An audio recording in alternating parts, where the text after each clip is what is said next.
अब शुक्रवार से ही मालदा, मुर्शिदाबाद, दक्षिण 24 परगना और हुगली में हिंसक विरोध प्रदर्शन जारी है। मुर्शिदाबाद में शुक्रवार को भड़की हिंसा में 3 लोगों की जान चली गई।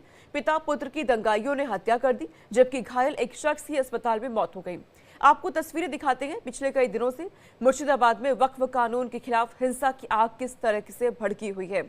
इन तस्वीरों में आप देखिए, 2 तस्वीरें आपकी टीवी स्क्रीन पर है। जब हिंसा वहां पे भड़की, उसके बाद किस तरीके का मंजर वहां नजर आया। गाड़ियों को आग के हवाले कर दिया गया और अब मौके पर अर्धसैनिक बल तैनात है, पैरामिलिट्री फोर्सेस वहां पे तैनात है।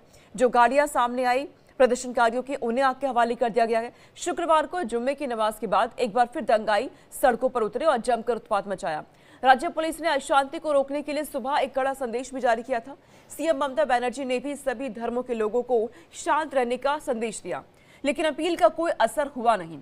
फिर एक बार हिंसा यहां भड़की। सवाल यह है कि मुर्शिदाबाद को कौन जला रखा है।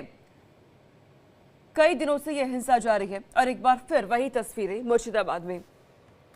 वक्फ कानून के विरोध में ये हिंसा लगातार वहां भड़क रही है। लगातार जारी हिंसा का मामला हाईकोर्ट पहुंच गया। बीजेपी नेता सुवेंदु अधिकारी ने कोलकाता हाईकोर्ट में याचिका दाखिल की थी, जिस पर हाईकोर्ट ने हिंसा प्रभावित मुर्शिदाबाद में केंद्रीय बलों की तैनाती के आदेश दिए हैं। बीजेपी ने ममता सरकार से सवाल किया था कि पैरामिलिट्री फोर्स की तैनाती में आखिर क्या दिक्कत है। इलाके में हालात इस कदर खराब हो चुके हैं कि बीएसएफ की 5 कंपनियों को तैनात करना पड़ा है। शनिवार को फिर से यहां हिंसा भड़क गई, जिसमें एक व्यक्ति गोली लगने से घायल हो गया और अस्पताल में उसकी मौत हो गई। अब हाईकोर्ट में इलाके में केंद्रीय बलों की तैनाती के आदेश दिए गए हाईकोर्ट की तरफ से, जो पुलिस के साथ मिलकर इलाके में शांति स्थापित करने के लिए काम करेंगे। जो चल रहा है आप सबको मालूम है। टारगेट हिंदूज को टारगेट कर किया जा रहा है वक्फ अमेंडमेंट बिल के अगेंस्ट में, खिलाफ के एजिटेशन को लेके। वहां पे हिंदू जो लोग हैं वहां का घर तोड़ा जा रहा है, गाड़ी तोड़ा जा रहा है, उनके ऊपर अटैक हो रहा है। आज अभी खबर है पुलिस के तौर से 3 डेथ भी हुआ वहां पर। पूरा सिचुएशन देख के कोलकाता हाईकोर्ट में हम लोगों ने एक मामला किया था, पब्लिक इंटरेस्ट लिटिगेशन में आज ऑर्डर आया। हाईकोर्ट ने क्लियर ऑर्डर दिया, सीएपीएफ डिप्लॉय रहेगा वहां पर। सीएपीएफ की तरफ से नोडल ऑफिसर एक होंगे, नोडल ऑफिसर होंगे सीआईएसएफ का एडीजी, एंड स्टेट की तरफ से भी एक नोडल ऑफिसर होंगे, वो होंगे ADG law and order. Both joint report एक फाइल करेंगे 17 को, और स्टेट पुलिस असिस्ट करेगा सेंट्रल पुलिस को। मुर्शिदाबाद में जारी हिंसा को लेकर बीजेपी नेताओं ने ममता बनर्जी पर जमकर हमला बोला है। थोड़ी देर पहले हादसा हुआ, बहुत हिंदू लोग इंजर्ड हुआ। थोड़ी देर पहले धुलियान डाक बांग्लो मोड़ पर हिंदू दुकान पे लूट किया गया है, आगजनी हुआ है। वह बांग्लादेश का बॉर्डर है। बीएसएफ और फायर ब्रिगेड ने तुरंत जाकर कुछ राहत का काम किया है, लेकिन पुलिस का हाथ से बाहर है जो situation. 35 police personnel injured so far. Police का गाड़ी जला दिया, पुलिस एरिया में नहीं है, भाग गया है। और ममता बनर्जी तुष्टीकरण का राजनीति कर रहा है, वोट बैंक का राजनीति कर रहा है। कभी भी देश हित को दरकिनार नहीं किया जाता है, और जिस तरह से बंगाल के हालात को ममता बनर्जी ने बना करके रखा है, आने वाले समय में ममता बनर्जी के गले का ही फांसी वो बनेगा। मैं उनको बता देता हूं ममता बनर्जी को कि ममता बनर्जी जी, आप जिस तुष्टीकरण की राजनीति बंगाल में करना चाहते हैं, उसी बंगाल में जो आज आप तुष्टीकरण के कारण जिसको छूट दिए हुए हैं, कल वही आपके गले का घेग बनेगा।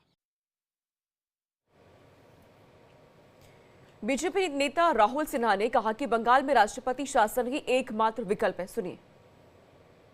खुद मुख्यमंत्री ऐसा सांप्रदायिकता में उस्कानी देंगे तो घटना तो ऐसा होगा ही।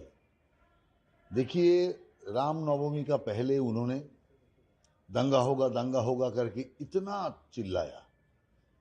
कोशिश था रामनवमी का समय दंगा कराने का। 2 साल पहले हावड़ा में कराया था ये दंगा करके।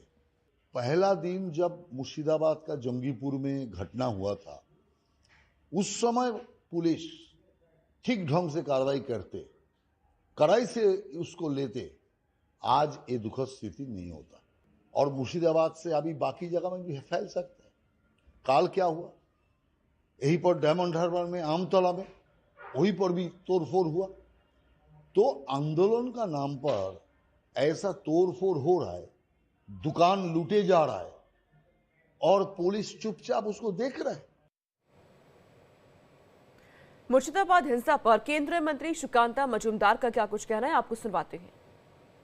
बहुत ही भयंकर है और हाई कोर्ट की जिस बेंच ने, स्पेशल बेंच ने ये वर्डिक्ट दिया है, हम इस वर्डिक्ट का वेलकम करते हैं। सिचुएशन ममता बनर्जी के नालायकता के कारण, उनके इनएबिलिटी के कारण सिचुएशन इस तरीके की हो गया है। और एक मुझे लगता है आज हाई कोर्ट का जो वर्डिक्ट आया है, ये ममता बनर्जी की गाल पे एक बहुत बड़ा थप्पड़ है कि you are not ready to rule the state, you are not eligible to rule the state.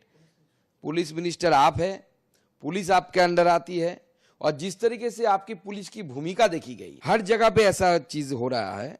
Mamata Banerjee के पुलिस अलाउ कर रही है मुसलमानों को कि 5-6 घंटा, 8 घंटा, 10 घंटा आपके लिए फ्री पीरियड है, आप उसमें लूट करो, महिलाओं के साथ बदसलूकी करो, हिंदुओं के घर तोड़ो, जो मर्जी करो, हम कुछ नहीं करेंगे। पुलिस हाथ पे हाथ रख के बैठी हुई है। पुलिस के ऊपर अटैक हुआ, गाड़ी जला दी गई। जब नवान्नों का अभियान हुआ था उस समय अभिषेक बनर्जी ने बताया था कि अगर पुलिस की गाड़ी ऐसी हमारे सामने जलाई जाती तो मैं यहाँ पे गोली मारता। आज मैं अभिषेक बनर्जी जी से पूछना चाहता हूं कि आज आप कितने गोली चलाने का हिम्मत आप में है, क्यों यहाँ पे गोली नहीं चल रहा है आज?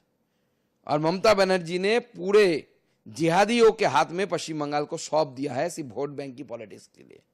अगले आने वाले समय में कलकत्ता के अंदर फिर ग्रेट कलकत्ता किलिंग्स होने की संभावनाएं देख रही है हमें।